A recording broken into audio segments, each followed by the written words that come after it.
तो भूमि के अंदर हमारे जल के संसाधन पाए गए हैं, ठीक, वो हमारे क्या होते हैं, भूजल संसाधन होते हैं। भूजल संसाधन में हमें ओवरऑल पूरा पढ़ना है, क्योंकि आपके भारत से लेकर के आपको बाहर तक पढ़ना है।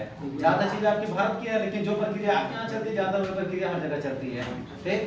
भाई भूमि से जल निकालना है, कुछ ना कुछ प्रयोग करेगा ही करेगा।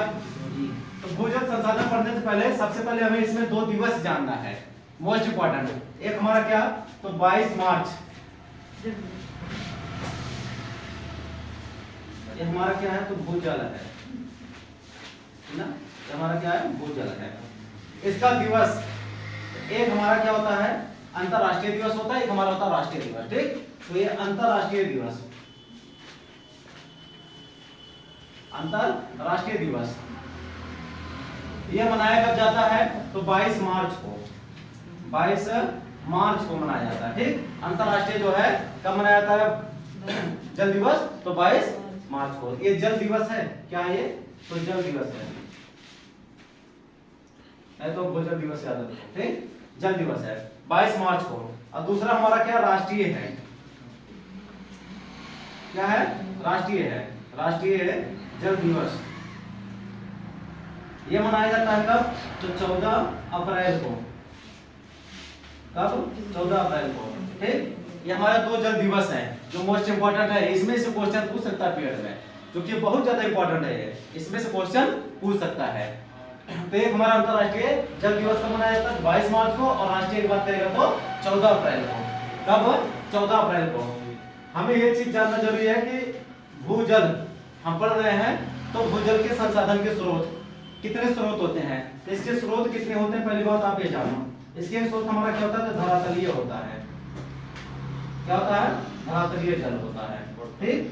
दूसरा हमारा क्या होता है, इसमें नहीं, भूमिगत जल होता है, भूमिगत जल होता है। तीसरा हमारा इसमें क्या होता है, तो वायुमंडलीय जल होता है, वायुमंडलीय जल होता है, ठीक। ये हमारे 3 हो गए। अभी एक बच रहा, कौन सा जल है हमारा, भूमिगत जल हो गया, वायुमंडलीय जल हो गया, धरातलीय जल हो गया। अभी एक आप लोग बताइए कौन सा जल है, 4 स्रोत होते हैं, शुरू से आप लोग पढ़ रहे हो, ऑप्शन नहीं है, वायुमंडलीय जल हो गया, ठीक। ये हमारा धरातलीय जल हो गया, वायुमंडलीय जल हो गया, भूमिगत जल हो गया, 3 आपके जल हो गए ये, आपको हमेशा लाइफ टाइम याद रहे, ठीक। ये चीजें हमारी 3 हैं जो हमारे क्या, भूजल से संबंधित चीजें हैं। इनको पहले हमें पढ़ना है बढ़िया से, इनको पहले हमें बढ़िया से पढ़ना है। इसको नोट करिएगा आप लोग। महासागरीय है,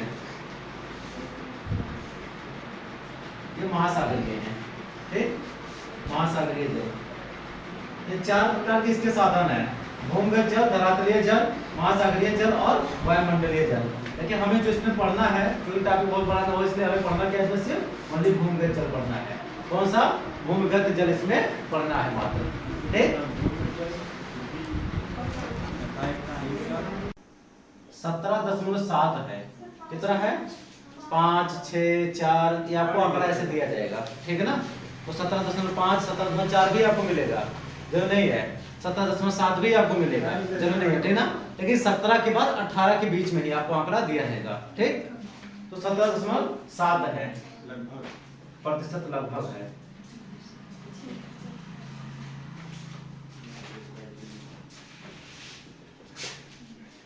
लगभग है। और जो भूमि है, जो क्षेत्रफल है भारत के पास, वो कितना है, तो क्षेत्रफल कितना है टोटल, तो 2.5%, ठीक, 2.4, 2.5% लगभग। ये कंफर्म नहीं है, इसका मापन पूरा कंफर्म थोड़ी होता है ये, ठीक। किसी में 4 किसी में 5 देगा, फीता लेके थोड़ी नापा है वो, जो नापा पूरा फीता लेके थोड़ी नापा है, वो तो केवल एक आंकड़ा होता है, जो पूरा आंकड़ा निकाला हमारा डाटा जाता है, उसी डाटा से पता चलता है ये, ठीक ना, कि कितना है इसमें। तो 2.4 2.5% है टोटल इसके पास। भारत में जो है, जो जल है, कुल पूरे विश्व के जल का 4% है, ठीक। विश्व की पीने का जल किसका मिलाकर विश्व की तुलना में, सर पीने का जल या समुद्री जल बता रहे नहीं नहीं पीने का जल बता रहे हैं, ठीक। तो विश्व की तुलना में भारत में कुल 4% जल है। कितना है? 4% जल है, ठीक ना। कितना है? 4% जल है। अब प्रति व्यक्ति अगर हम आय निकाले हैं, प्रति व्यक्ति अगर आय निकाले तो भारत का स्थान कौन सा जल में, ठीक। तो प्रति व्यक्ति, ये हमारा पहला फैक्ट हो गया, ठीक। ये हमारा दूसरा फैक्ट हो गया, ये हमारा तीसरा हो गया, ये हमारा चौथा। तो प्रति व्यक्ति आय निकाले अगर हम, तो प्रति व्यक्ति आय नहीं, सॉरी, प्रति व्यक्ति जल औसत में भारत 133वां स्थान पर है, 133वां स्थान पर है, ठीक। प्रति व्यक्ति अगर हम जल औसत में निकाले तो भारत के स्थान पे 133वां स्थान पे है। अब भारत में जो कुल देखा जाए जल, तो अपने पास जो जल है तो 96.5% जल जो है वो क्या है? लवणीय है। कौन सा है? लवणीय है, ठीक ना, मतलब पीने योग्य नहीं है। ब्रेकर में आप लिख सकते हो कि पीने योग्य नहीं है।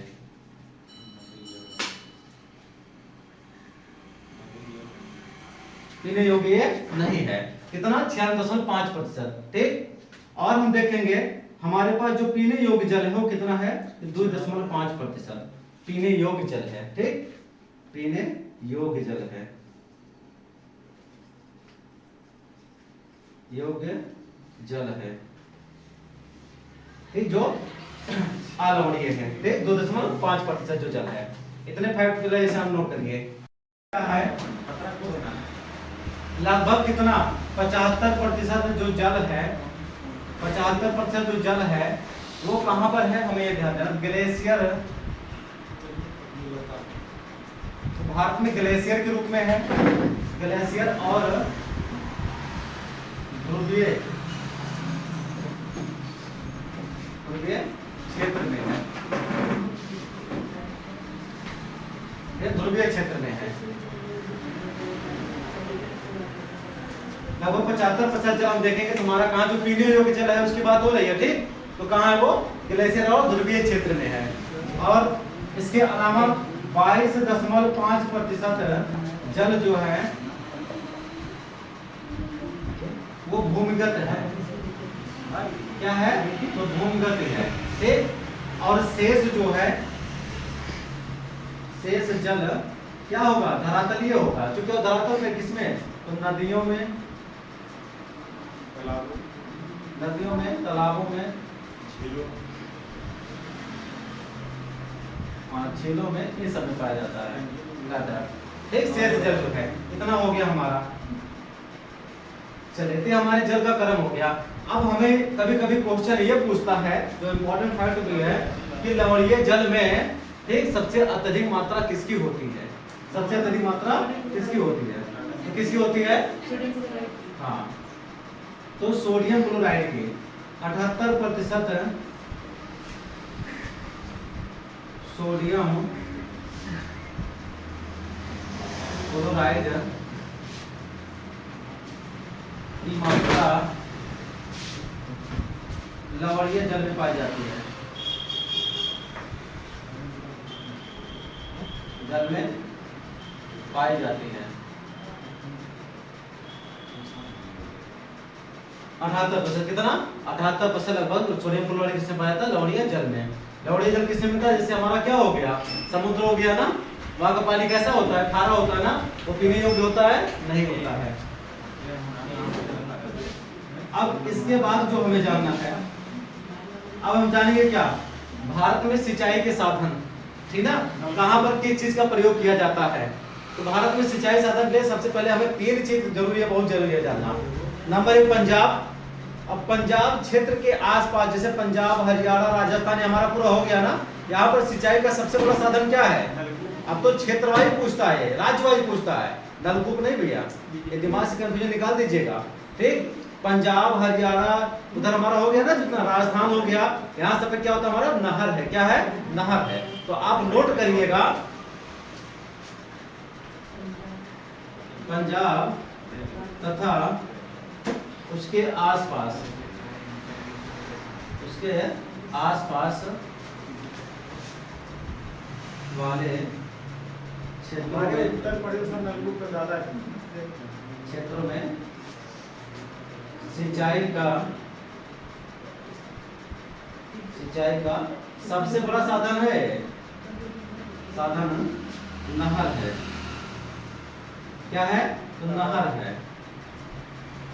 राजस्थान में कौन सी नहर है? इंदिरा गांधी नहर है। कौन सी है? इंदिरा गांधी नहर है। ध्यान दीजिएगा आप लोग, राजस्थान में इंदिरा गांधी नहर है। क्योंकि ये भी फैक्ट आपका क्या है, इंपॉर्टेंट है। आप नोट कर लीजिएगा यही ब्रेकर में कि राजस्थान में इंदिरा गांधी नहर है। इंदिरा गांधी नहर है। ये हमारा पंजाब तथा उसके आसपास का हो गया। अब बात करें किसके? उत्तर प्रदेश की बात करेगा। तो उत्तर प्रदेश में सबसे ज्यादा क्या है सिंचाई का साधन? नलकूप है। उत्तर प्रदेश में सिंचाई का साधन, सिंचाई का साधन तो क्या है हमारा? नलकूप है।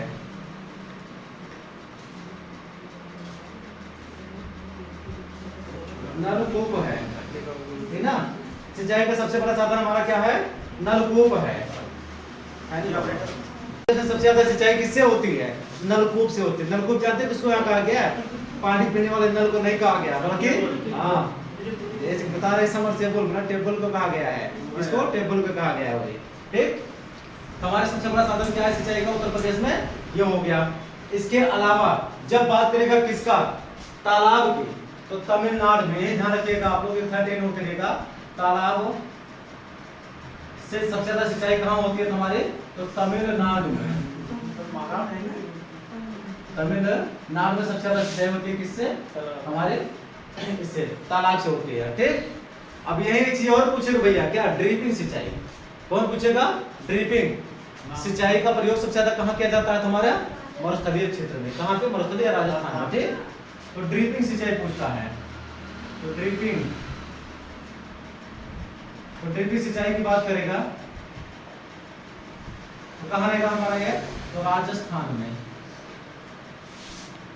ठीक, जहाँ हमारा सबसे ज्यादा क्या होगा? बालू वगैरह होगा, वहां पर ड्रिपिंग होता है। ठीक,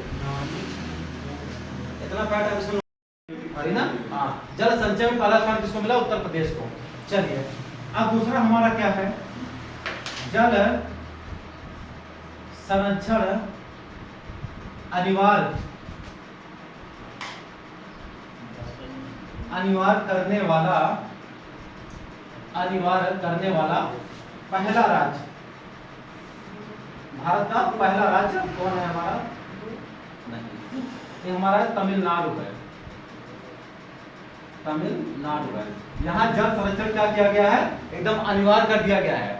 ये इंपॉर्टेंट फैक्ट है, दोनों इंपॉर्टेंट फैक्ट है। ये पूछ सकता है, दोनों में से एक जरूर पूछ सकता है कि जल संरक्षण अनिवार्य करने वाला पहला राज्य हमारा कौन सा है? तमिलनाडु है। और जल संचय में पहला राज्य हमारा कौन सा है? उत्तर प्रदेश है। तीसरा चीज कहेगा, तीसरा चीज क्या कहेगा कि पानी पंचायत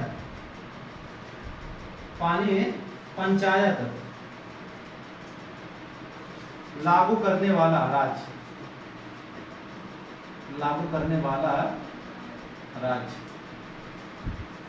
तो फिर हमारा क्या है? ये पानी पंचायत सबसे पहले कहाँ लागू हुआ था? तो महाराष्ट्र में। कहाँ पे? महाराष्ट्र में। पानी पे यहाँ पंचायत होती है। पानी का संरक्षण कैसे किया जाए? ठीक है ना, महाराष्ट्र में। अगला फैक्ट आपसे पूछेगा इसमें, ये हमारा महाराष्ट्र हो गया। ठीक, ये चीज क्लियर हो गया इतना। अगला पूछेगा कि टांका मतलब जानते हो? कुआं का निर्माण जल संचय के लिए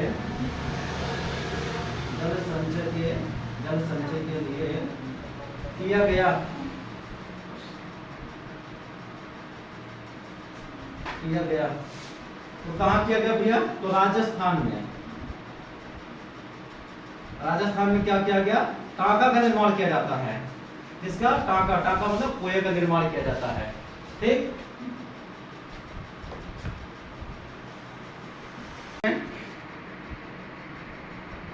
साक्षर अनिवार्य करने वाला पहला राज्य हमारा क्या है? तो तमिलनाडु है। और पानी पंचायत लागू करने वाला पहला राज्य हमारा कौन सा है? तो महाराष्ट्र है। ठीक। उसके बाद टांका कुआं का निर्माण कहाँ होता है जल संचय के लिए? तो राजस्थान में होता है। कहाँ होता है? राजस्थान में होता है। एक और से संबंधित है हरियाणा। ये क्या चीज होता है?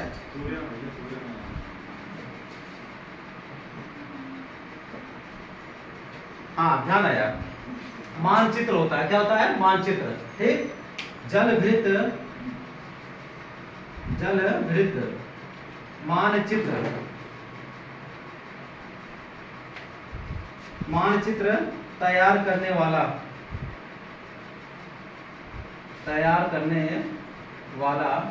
पहला राज्य तो हमारा क्या है? ये हरियाणा है।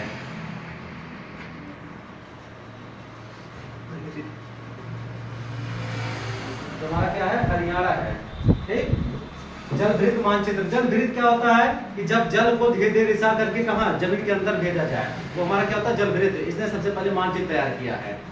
ये जितने फैक्ट है, ये सबसे ज्यादा इंपॉर्टेंट फैक्ट है भूजल संसाधन में, पेट के लिए और अन्य परीक्षाओं के लिए भी सबसे इंपॉर्टेंट फैक्ट है ये। इसको बढ़िया से आपको तैयार करना है।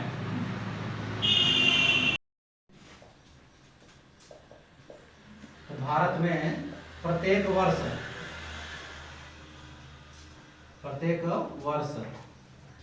1170 मिलीमीटर वर्षा होती है।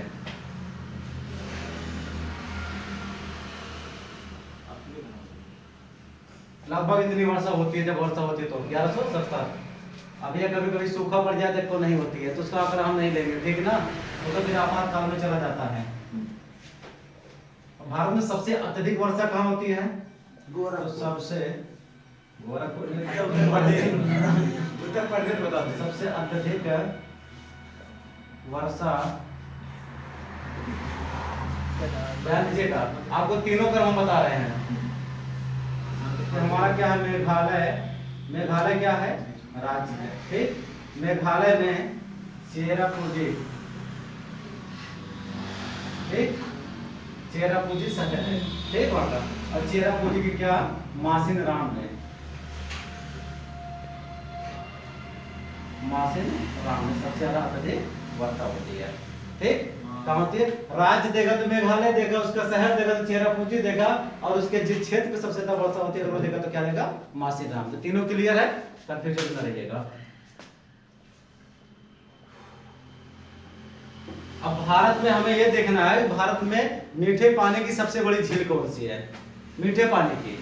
तो आप बताइएगा मीठे पानी की सबसे बड़ी झील भारत में कौन सी है? कहाँ है ये? जम्मू में। श्रीनगर में। Very good. तो भारत में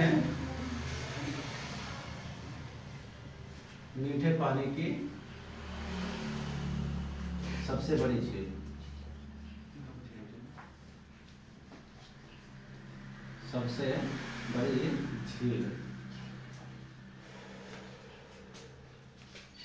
सबसे बड़ी झील कहाँ है? तो ये हमारी बुलार झील है। कहाँ पे है ये? तो श्रीनगर में।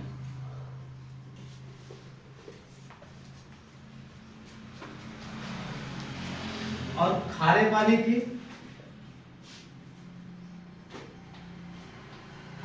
की सबसे बड़ी झील खारे पानी की सबसे बड़ी झील कौन सी है? बताइएगा। चिल्का कैसे है? सबसे बड़ी झील कौन सी है खारे पानी की? सांभर है। According to BBC, Barada K. Urisa Raja Memstia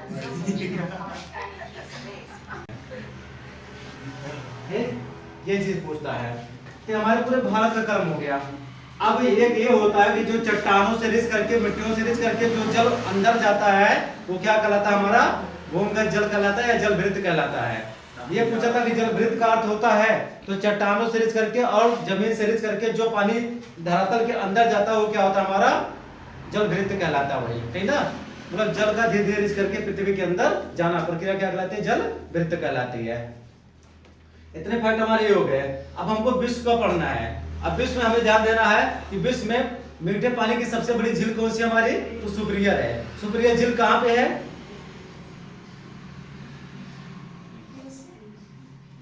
बताइएगा। सुपीरियर झील। और सबसे गहरी झील कौन सी है, बैकाल है। और सुपीरियर झील अमेरिका के कनाडा में, अमेरिका के कनाडा में, ठीक। और सबसे गहरी झील कहेगा तो बैकाल है। कौन सी है, बैकाल है, ठीक। कहाँ है बैकाल, रूस में है, ठीक। अगर हमसे ये कहेगा कि सांभर सॉरी वो खारे पानी की सबसे बड़ी झील पूरे विश्व में, कैस्पियन सागर है। कैस्पियन सागर कहाँ है,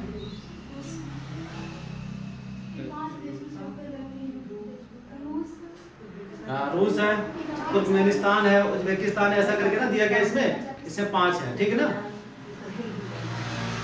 एक हमारी कौन सी है, टीटीकाका झील। हाँ, सबसे ऊंची नौकायान झील भी है, ठीक। ये हमारे भूजल संसाधन के सब है जो जल से संबंधित है। इनको आप थोड़ा तैयार कर लीजिएगा। ये पूछता है कि उत्तरी अमेरिका महाद्वीप में स्थित झील कौन सी है, ग्रेट लेक्स है। कौन सी है, ग्रेट लेक्स है। ये आप लोग याद रखिएगा, ग्रेट लेक्स, ठीक। उत्तरी अमेरिका महाद्वीप में स्थित हमारी झील कौन सी है, तो ग्रेट लेक्स है। ये आया हुआ फैक्ट है, इसलिए आपको बताना पड़ा। बाकी इतने चीजें आपके भूजल संसाधन में जितना आपने अभी तक पढ़ा है, अगर इतना आप तैयार कर लोगे तो श्योर इसमें से आपको भूजल संसाधन से कहीं से भी प्रश्न अगर आएगा तो इसी में से आएगा, बाहर से नहीं पूछ सकता, क्योंकि टोटल फैक्ट आपको बता दिया गया है इसमें।